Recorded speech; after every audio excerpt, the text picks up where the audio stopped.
நம்ம வந்து ஒருத்தரை பார்த்த உடனே அவங்கள எடை போட்டுருவோம், தராசுல தூக்கி நிறுத்தி இவ்வளவுதான் இது தேரும் அப்படின்னு எடை போட்டுருவோம். அப்படி அல்ல, தேவனிடத்தில் விசாரிக்கிறார். கர்த்தருடைய வேதம் சொல்லுகிறது, அவ விசாரிச்ச உடனே கர்த்தர் அவளுக்கு பதில் சொல்றார். எத்தனை பேருடைய ஜெப பேட்டர்ன் ஆண்டவர்கிட்ட விசாரிக்கிறீங்க? ஹல்லேலூயா.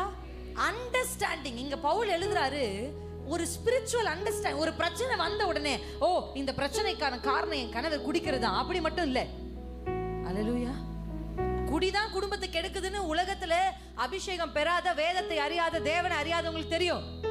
ஆனா இதுக்கு பின்னணியில எந்த ஆவி இருக்கு? ஹல்லேலூயா. ஏன் நான் சம்பாதிக்கிற பணம் என் வீட்டுல எவ்வளவு உழைச்சாலும் நாங்க அடுத்த லெவலுக்கு போகவே முடியல? ஏன்? ஏன்? பொருள் இருக்கு, வீடு இருக்கு, எல்லாம் இருக்கு, ஏன் என் வீட்டுக்குள்ள சமாதானம் இல்ல? பேங்க்ல காசு இருக்கு, ஆனா வீட்டுக்குள்ள சமாதானம் இல்லையே. தேவனை அறியாத